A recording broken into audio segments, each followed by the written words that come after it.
beautiful soul! Welcome back to my channel. This is Mecha Amir from Japan, Kabayan Virgo. This reading is for you. March 16 to 22. Maraming salamat muna sa aking mga subscriber, new subscriber, cross-watcher, at sa mga bagong pasok dyan. Welcome na welcome kayo sa bahay ni Ate Aimee. Salamat din sa nakataba ng puso ninyong mga comments at sa mga nagpa-personal reading. Marami pong salamat. Kung gusto nyo na energy nyo lang talaga, ang gustong makuha natin, all the details para sa personal reading ay nasa baba ng video na ito. This is a general reading. Magkaiba ang general reading sa personal reading. Kunin mo lang ang sayo at itapon ang hindi sayo. Maaring ito is a vice versa. Energy mo, energy ng person mo, energy ng lapit sa puso mo. Nangyayari, or mangyayari pa lang. Use your own intuition. Lawakan natin ang ating isipan. Marami kayong energy sa mundong ito. Kaya kung hindi magre-resonate sa inyo at hindi magaganap, ay maaring hindi mo energy ito. Baka nakakita ka, galing. Baka nakakita ka ng mga repeating numbers, no? O related sa yung mga numbers na yan, di ba? 1, 2, 1, 2, 1, 3, 1, 3, at meron tayong 1, 5, 1, 5. There's a big break sa'yo. Meron ka nang gagawin o umpisahan this time, no? Persistence. May mga shift or hindi yung pagpapasalamat, kumbaga. Gratitude, no? Tingnan na, unahin natin si 1 to 1 to. Shift, enthusiasm, gratitude, contentment, and new experience. Iba sa inyo, siguro may gagawin na kayo mga new ideas, new experience, mga ganyan. Andito yung pagkakaroon mo ng alam mo yung kung ano lang yung nare-receive mo. Ang laki na napasasalamat po sa Panginoon na naka-receive ka, di ba? Na galing sa Kanya. Good yun. Oh, happy day. An ample opportunity related to your life purpose is just around the corner.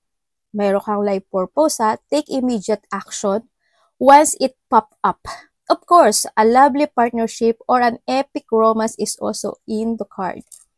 Ibig sabihin, meron kayo talaga mga mission, no? Sa nakita ko ito. Kung ano man yung tatawagin naman kayo nun eh. Halimbawa, your mission is gusto mo makatulong sa mga tao. O kaya yung mission mo is alagaan mo yung pamilya mo. Ganyan. Yung mission mo is kailangan mo protektahan yung sarili mo kasi ganyan, ganyan. Yung mga ganon. Or kung ano man yung mission, magpa-pop up naman yun sa iyo, no? And we have the starting fresh, encouragement, goal, foundation, creative venture, or communication. Magkakaroon ng mga new beginning of communication with someone, mga bagong collaboration, mga bagong dealing, mga bagong opportunity. Pare may mga magsishare ng goals sa'yo, o ikaw magsishare ka ng goals. May mga ifo-pursue ka na mga bagay. Kumbaga, mag-explore ka, mag-forward ka sa mga plano mo this time to growth, no? Sa nakita ko dito. And syempre, dito yung victory and success sa nakita ko. Step out of your comfort zone. Kailangan talaga i-explore mo yung sarili mo. Labas-labas din pag may time, no? You are about to create something meaningful. All your skill and talent will bring you auspicious profit. Build up your confidence and trust in your decision. Yan, may mga didesisyonan ka na this time. Yun. Kung ano man yung decision na yun, mag-trust ka sa sarili mo dahil you're in a good path, no? So, nakita ko dito. Maaaring related sa iyo itong number na to, 1, o baka yun yung iyong lucky number, 23, 24, 36. Okay, so nakita ko dito is, yun nga, tulad dito is meron tayo starting fresh, no? And kuha natin is innovation. And dito yung the big break, innovation. Yung mag-focus ka na sa iyong creation, magkakaroon ng mga progressing, forward ka sa mga movement mo this time at sa iyong skill and goals. Opportunity, help, extra cash. But dito is, mag-nag-iisip na kayo about sa inyong pag-shipment. Kasi dito rin si shipment. Lucky shift. May mga action of idea ako nakikita sa'yo. Or other support is coming your way. So, keep going and have fun with performing your task. Mag-push ka lang sa task mo. Good yun. The most tremendous success come from passion. Yes, tama yun. Go with your passion lang na nakita ko dito. All effort will be rewarded. Big time. This is a breakthrough para sa'yo. At gawin mo yun kasi yun yung tama na dapat mong gawin. Kasi magiging maganda yung result niya. Okay, you're doing your fashion, may mga biglaang gagawin ka o may mga biglaang mangyayari. Maaaring makaka-receive ka ng mga news messages information or communication from someone. Tulad ng sabi ko din kanina dito. Try to balance pala yung mga situation mo this time. And then, nandito rin yung sitwasyon na yun nga, sabi ko sa'yo, parang may mga umpisa kang goal or activity this time sa nakita ko dito. Medyo nahihirapan ka at naguguluhan ka, no? Kahit na mahirap yung situation, parang nakikita ko dito, gagawin mo siya. Pero nakita ko may magbibigay sa'yo ng suporte. Someone's giving a support and love sa'yo or you are giving, no? Dadaan nyo, palagi naman kasi tayong vice versa. May mga sitwasyon na hindi ba natin maano yun, may mga umpisahan ka kasi na isang goal o activity or fashion mo na medyo madidelay ata siya. Sa nakita ko kasi magkakaroon siya ng konting problema. Sana wag ganun kalaki, no? May delay ako nakikita dito sa iyo. Yung iba naman sa inyo, when it comes sa sarili mo, nakikita ko sa iyo na you put boundaries. Limitado ang kilos mo at may limit yung iyong pinaparamdam sa ibang tao, no? Ganyan. Siguro ka talaga, it's more on want to be alone or very independent. Kaya siguro hindi ka totally expressing yung feelings mo. Hindi mo talaga totally ine-express sa iba. No? You keeping your feelings talaga dito sa nakita ko dito. May mga sitwasyon na gagawin mo pero nahihirapan. May structure ka pero nahihirapan. Mahirap siya. Na yung throat chakra ko? Sorry. Yun. Sorry. Yun. Yan nakita ko. May mga responsibility na medyo nahihirapan ka. Ganun. Yan. May mga bagong commitment or bagong goal na pag-iisipan mo talaga siya sa nakikita ko dito. Pero sabi dito, mag-focus ka lang do. Confident and focus, no? At dun ka lang i-focus mo lang yung main concern mo sa nakita ko dito. Kung magaya ba duty rin. Ang iba sa inyo is may mga burden or a big problem. Ako na nakikita sa iyo. May ganun. Have faith kung ano man yun. Kasi nakita ko may mga kalungkutan. Ako nakikita sa iyo. Sana hindi ganun kalaki. No?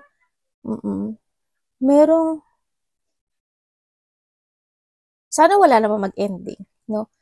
Ganyan. So, nakita ko ito medyo may nakita ako na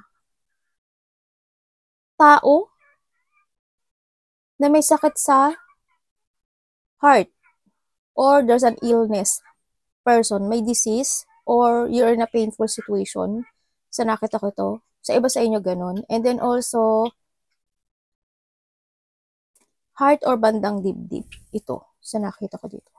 Iba dito is super emotions, no? Yan, may mga emotions ka na mararamdaman. May mga nervyos. May mga stress. May mga, or kuhanin mo lang sa'yo, may mga tao na pipintasan ka o may mga sasabihin sila sa'yo. Yan, na maaring masaktan ka sa nakita ko dito. And then also, may mga depletion. Mag-ingat ka pa rin kasi ang nakita ko dito, hindi ko alam why, mahuhulugan ka ba ng mga importanteng gamit or mananakawan ka. May ganun ako nakikita. Sana hindi naman mangyari sa inyo lahat yun. No? Pero pag-ingatan mo pa rin. Iba sa inyo, coffee is life. No? Anak. Kulit na naman. Basa ka, oh. Yan. Yung iba sa inyo, mahilig kayo mag-research din. Makaka-receive. Meron ka daw, parang meron kang aasikasuhin. Hindi ko alam parang there's a documents ako nakikita. O kaya may mga isusulat ka, i-speech ka, sa iba sa inyo, speech, writing, or documents. May documents ako nakikita dito. Baka yun yung mga pinoproblema mo o iniisip mo. O kaya related yun sa'yo. May nagkakita ako. Sa iba sa inyo ganun. Tingnan natin ang energy ni Virgo this week. Baka may isipin ka mga documents or papers. Energy ni Virgo this week.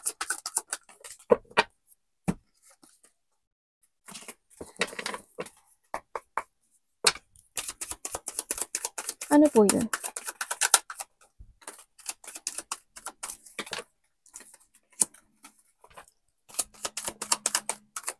Okay. Kaya ang energy mo this week is ang nakita ko dito, meron kang kailangan gawin. May mga didesisyonan ka. Hindi ko alam kung may susuportahan ka o may didesisyonan ka or may gagawin ka. Kasi may gagawin ka. Kaso, ang nakikita ko dito, need mo siyang gawin, pero nahihirapan ka. Or gagawin mo siya alone. Itong sitwasyon na to. May gagawin kang alone eh.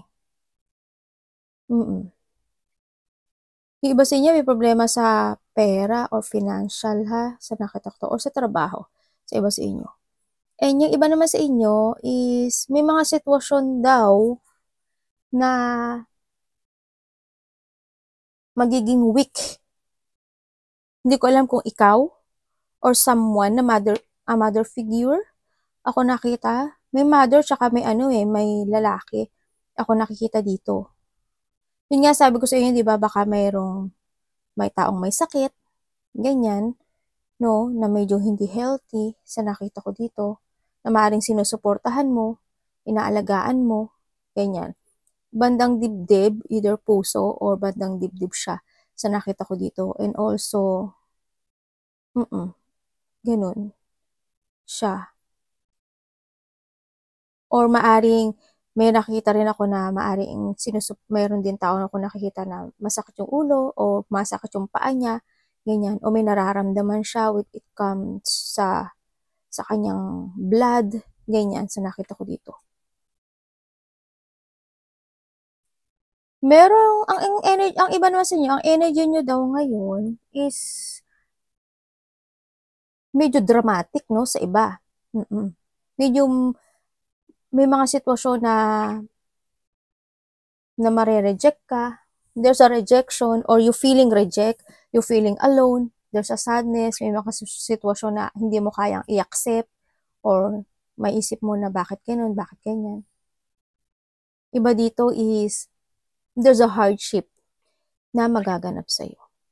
Kasi energy mo may gagawin ka daw, pero nahihirapan ka. Ganyan. Siguro kasi gusto mo siyang gawin, pero nahihirapan ka kasi feeling mo nag-iisa ka, ganyan. Pero you're giving your effort and hard work doon sa bagay na yun.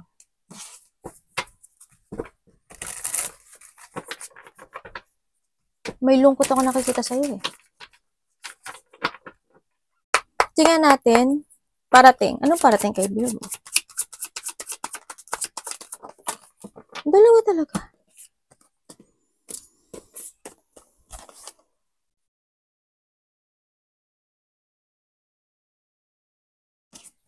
Virgo, may galit sa'yo.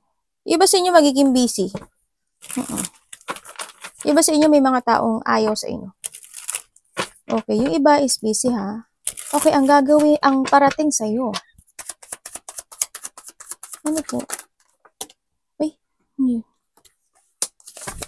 ano ba yan? Yung card mo nagwawala.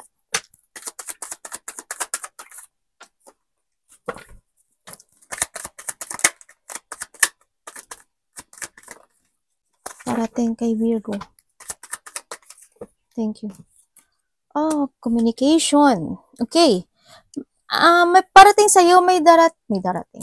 May makikipag-communicate sa'yo. Tao na kilala mo na to. Maaring a part of the family, kasama sa trabaho, close relationship, yan. Nakita ko to. Merong makikipag-communicate sa'yo.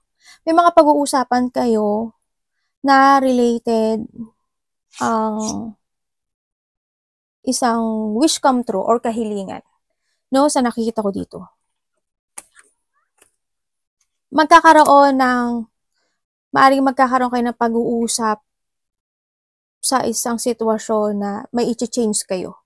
May pagbabago na mangyayari. Halimbawa, nag-usap tayo, may pag-uusap na magbabago eh. Halimbawa, nag-usap tayo in the past, okay, ganito, gawin natin. Sa business natin, dagdagan natin halimbawa may tindahan, dagdagan natin ng Coke, ganyan, ng soft drinks.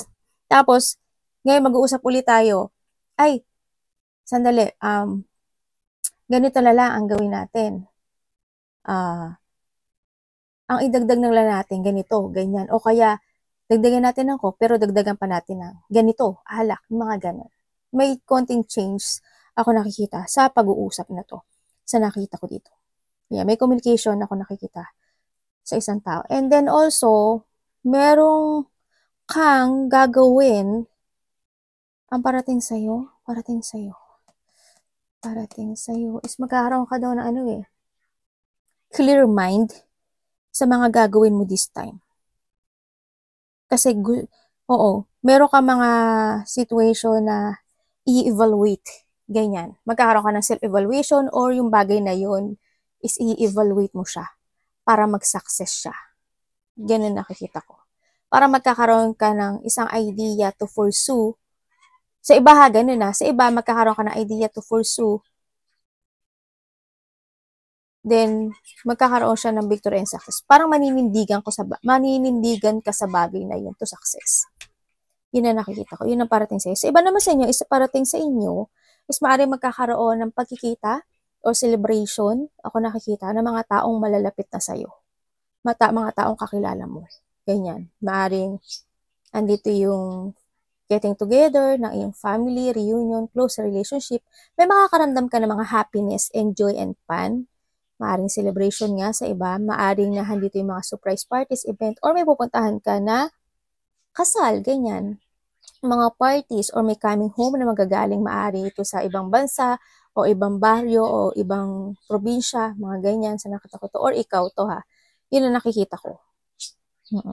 Siguro, within, also communication is siguro, pass na siya, or mangyayari pa lang. Siguro within the 4 hours, 4 days, 4 weeks, or 4 months, ganyan. Magaganap to. Sa iba sa inyo ha.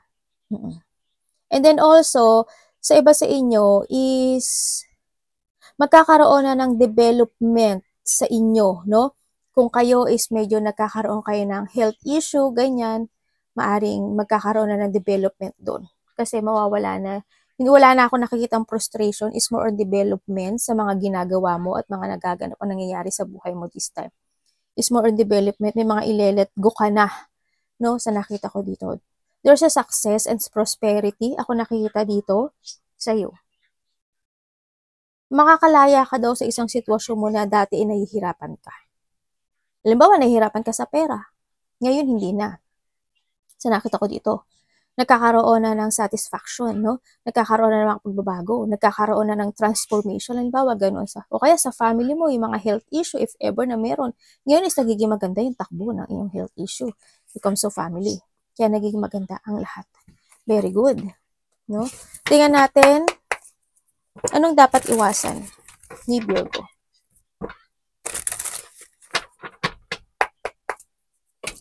Anong dapat iwasan ni Virgo?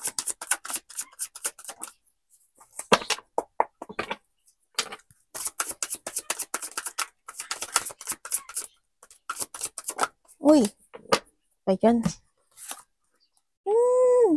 Devil, oh. Lumilipad. Sabi niya, I'm flying. Virgo, I'm here. Dami-dami namang lilipad. Ito pang si Devil. Tingnan natin, bakit ito ang dapat mo iwasan. Okay.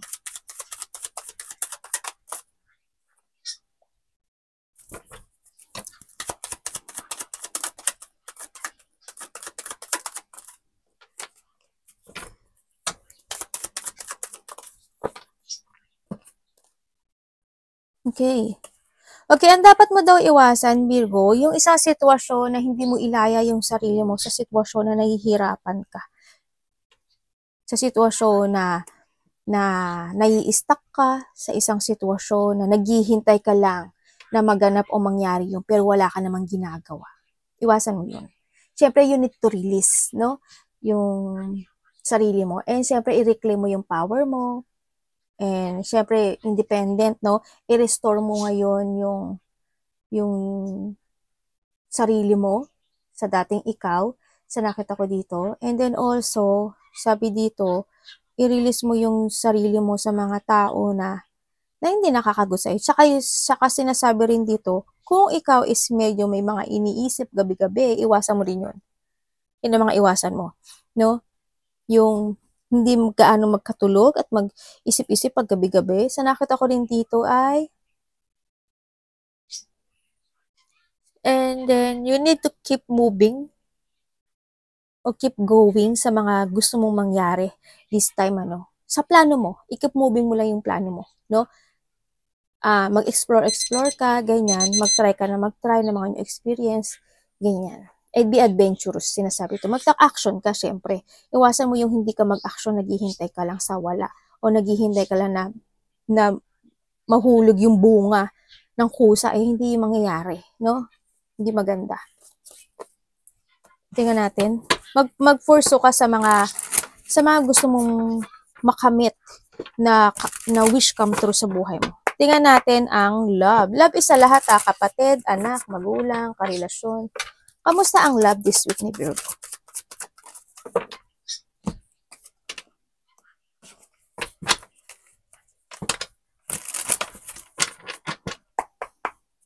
Ano pong ibig niyo sabihin?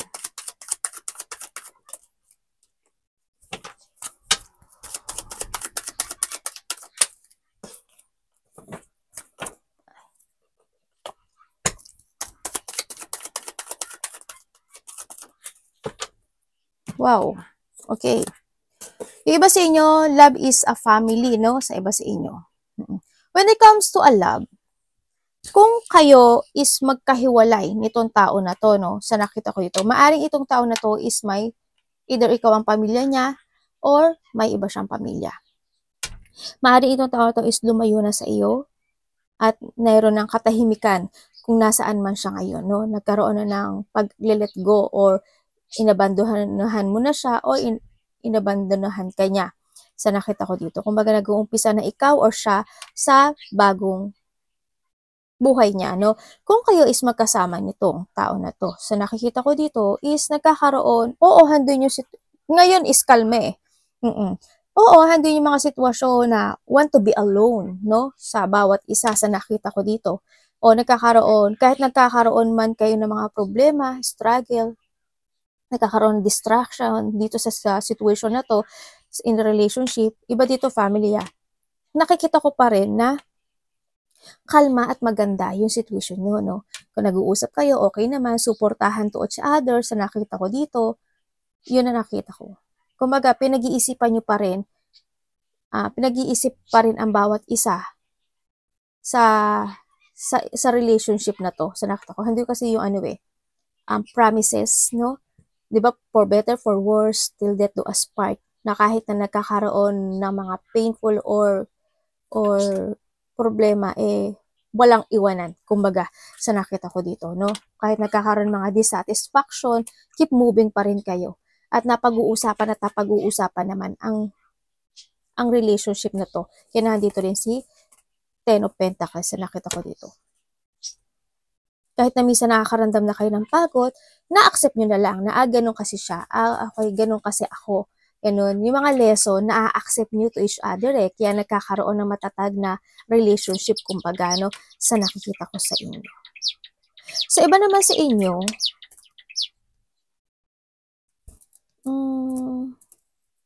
maaring kung kayo is magkahiwalay na nito, maaring nandito makaka-receive ka sa kanya, kasi itong tao na to medyo nagsisisi siya. No, maaring iniisip ka niya sa nakita ko dito at gusto kanya kausapin. Ngayon, hindi niya alam yung gagawin niya. Feeling alone and sadness sa nakikita ko dito. Gusto niya uli sa iyo gusto kanya kausapin actually. O gusto niya lang magkaroon ng peaceful mind. Dito anak, ang kulitis mo eh. Dito. Dito ka sa baba. Yun. Tingnan natin ang money mo this week, Virgo. Kamusta ang money this week mo, Virgo?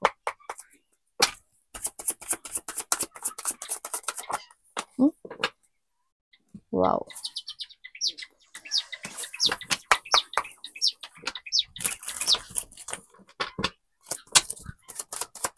Money ni Virgo. Okay.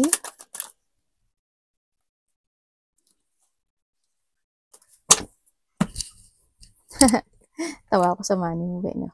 Okay, when it comes to your money. When it comes to your money, sa nakita ko naman sa'yo, pinag-iisipan mo talaga. No? Pinag-iisipan mo talaga paano mo siya igagastusin sa nakita ko dito. Nandun yung plano No, nagkakaroon ka ng pagpaplano for your future. Yan, handun yung may pinupukusan ka naman. Nakokontrol mo yung iyong money sa paglabas. Nagkakaroon ka ng balancing. Kaso, minsan lang talaga, may mga sitwasyon na hindi ka makakapigil. Ganyan. May mga sitwasyon na maaari makakapaggastos ka pa rin. Pero ang nakikita ko yung paggastos mo, sa tama. Tama siya, nasa tama siya. Kasi you're trying to balance pa rin yung money mo sa nakita ko dito. Planado, kumbaga. No? Alam mo paano mo siya gagastusin. Alam mo kung saan mo siya gagastusin. Pinag-iisipan mo siyang maigi. As in, sa nakita ko dito. And then also, may konting delay lang talaga sa nakikita ko dito, no? Medyo magkakaroon ng delay kasi hindi pa siya ganoon. Hindi ka pa agad makaka-receive na a more blessing sa nakikita ko dito. Kaya kailangan mo na maging more on patient. No? May mga sitwasyon na kailangan muling umpisahan. Ganyan. At may mga sitwasyon na kailangan mo pa rin i-let go. Sa ngayon kasi may delay siya. Tingnan natin ang opportunity. Opportunity this week ni Virgo. Please show me.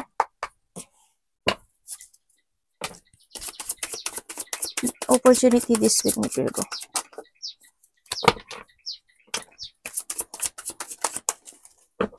Ayun, no, opportunity, meron nga. You have the Fool.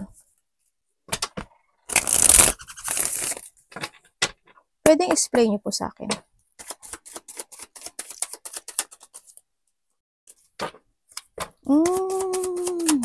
Okay. Okay.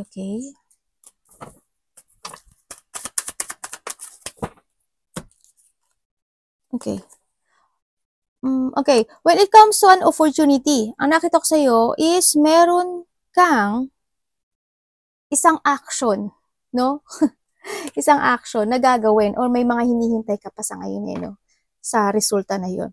Sa ngayon kasi, is opportunity is, may positive motion ka. Siguro yung iba sa inyo is bagong trabaho, ganyan. Yung iba sa inyo is a travel, ganyan.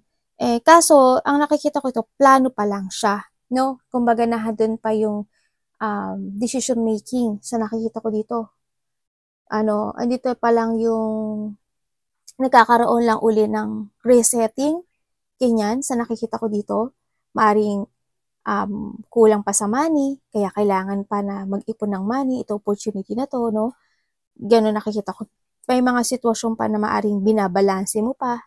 Sa nakita ko, may opportunity daw sa'yo, parating. Meron. Bagong opportunity to. Either a travel, bagong trabaho, bagong exploration, ganyan, mga. Kaso siya medyo sa ngayon kasi wala pang action, puro plano pa lang to eh. Itong idea na to is more on plano, hindi siya nira-rush, no, sa nakikita ko dito. Pero may opportunity sa'yo na parating, mga bagong opportunity. Bagong offering or bagong decision making ka na gagawin this time. Pero huwag ka magpadali, sabi dito. Kasi nagiging more impatient sa nakita ko to. Kasi ang nakita ko dito, magsasucess siya, oh.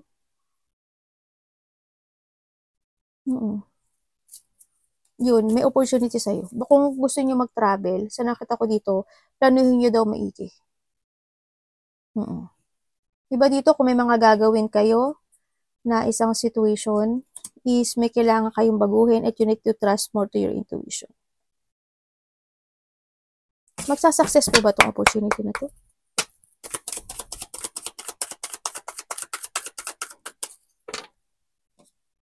Anong ibig niyo sabihin?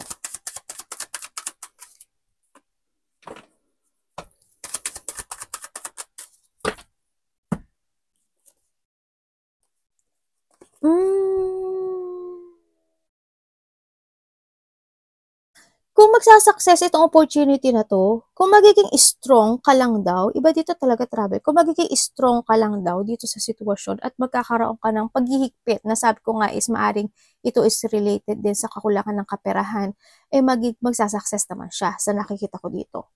Maaring may tao na susuporta sa'yo or ikaw ang susuporta dito sa opportunity na to, no? Yun. Sa ngayon kasi is wala akong nakikita eh. No? Stuck pa to sa nakita ko kasi kulang talaga sa budget. Yun na nakikita ko. Pero you need to be strong, no? Sa nakita ko dito. Kasi darating to, kailangan talaga maghigpit. No? Mag-trust ka sa intuition mo. Mga dapat yung i-let go, mga dapat yung ayusin, i-develop. Tingnan natin ang advice ni Universe. Ano pong advice? Planuhin planuhin yung opportunity na to.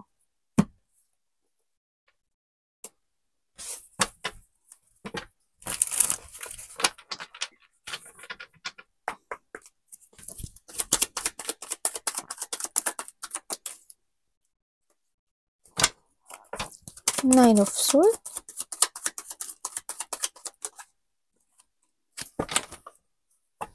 Ano yun? Oh, okay. Mamaya na advice. Okay, may nakikita ko dito na tao. Medyo ano siya sinungaling sa nakikita ko dito. Hindi lahat to hindi lahat. May tao daw dito na magdidikta sa'yo or ikaw ang magdidikta, no? Or magsasalita sa nakita ko dito at paninindigan yung kanya sinasabi. Pero ang nakikita ko dito, ikaw yung, tandaan nyo, vice versa tayo. There's a painful situation ako nakikita dito. Maari ikaw yung nasasaktan o siya yung nasasaktan. Dahil sa pagdidikta na to. Ganyan. Halimbawa yung ate ko. Example ko pa yung ate ko talaga. Halimbawa yung ate ko, dito yung sinasabi niya na, ano bang example ko? Wala kasi kaming, ng ate ko eh. Ano ba to? Hindi kami nagkakaroon ng away. Kaya hindi ko alam paano example to. Halimbawa yung ate ko, sabi niya, wag mong gawin yan. Kasi hindi naman makakatulong sa'yo yan. Yan. Didiktahan niya ako. In a way na nasasaktan ako kasi ang tinatakbo ng puso ko, gusto kong gawin yun. Pero para sa ate ko, hindi pwede. Huwag mong gawin. Sabihin. Mali na, yung pagdidikta niya yun, nasasaktan ako. Ganon. Ang hirap no, pag wala naman yung conflict, Ang hirap. Ganon. May taong magdidikta sa'yo. Pero ang nakita ko dito, didiktahan ka niya, pero paninindigan mo yung gusto mong gawin. Alam mo yun? Ganun na nakikita ko sa'yo. Magiging strong ka doon. And then also, ang nakikita ko dito, may tao na magsisinungaling. Either ikaw yung magsisinungaling or someone is magsisinungaling sa'yo. Yung iba sa inyo is may mga sitwasyon o may mga desisyon ako na nakikita na magiging weak. Ganyan. Na maring iisipin mo siya, mag-aalala ka doon. Gusto mo siyang panindigan, pero nahihirapan ka. Alam mo yung natatrap ka, nai-stuck ka, or nalilito ka doon sa decision making mo na yun, no? Kumbaga, gusto mo decision na yun, pero ano ba dapat unahin? Ito ba, ganun ba? Medyo nalilito ka sa iba. May mga decision making ako na malilito ka at hindi ka agad makakapag-desisyon kasi may mga aalalahanin ka raw. Iba sa inyo, maaaring pagising-gising kayo every night, no? Sa nakita ko dito. Paputol-putol yung gising, paputol-putol yung tulog nyo. May mga iisipin kayo gabi-gabi siguro. And then also, yung iba, sa nakita ko dito, na kahit may nararamdaman na kayo na hindi maganda sa inyong sarili, pinaglalabanan nyo yun. Hanggang pa rin yung strong will. May mga tao or may tao ako nakikita dito na ayaw nila sa'yo. May taong mga maaring insecure, galit sa'yo, sa nakita ko dito. Sana walang tao na makapagsalita sa'yo ng brutal na salita, kasi may nakita rin akong brutal siya magsalita. Sana wala ring manakot, kasi may nakita rin ako tao na maaring, hindi ko alam kung matatakot ka or may taong mananakot sa'yo or vice versa. Sana walang karahasan, I hope. Okay, ang advice is, kailangan mo daw na you need to use your head when making a decision. Kailangan is panindigan mo at you need to release yourself or magkaroon ka na taking control at clear mind sa mga decision making mo this time. Yun. Kailangan lakas ng loob. Kailangan confidence. Kumbaga, i-release mo yung mga pag-aalala mo na baka hindi mangganap, hindi mangyari, ganyan. Kasi hindi siya makakatulong. Kailangan mo dito ng pagkatiwalaan yung sarili mo, pagkatiwalaan yung mga plano mo, pero trust ka sa intuition mo ha, yun ang sinasabi dito. Kailangan dito kasi you are the leader. It's time to transform, it's time na kailangan meron kang strong mind this time and then sa mga decision mo at saka maging devoted ka dun sa mga decision making mo, no? Ganun. Follow your heart, ang sinasabi. At syempre, kailangan maintindihan mo, di ba? Kailangan maintindihan mo yung bagay na yun bago ka magdesisyon. Kung magiging okay ba, magiging maganda ba yung resulta, tandaan mo the choices is always available na sa sayo. Ganun. Kailangan lakas ng loob. Kailangan dito is mental strength. And empowered. Yun, no? Arigato namaste,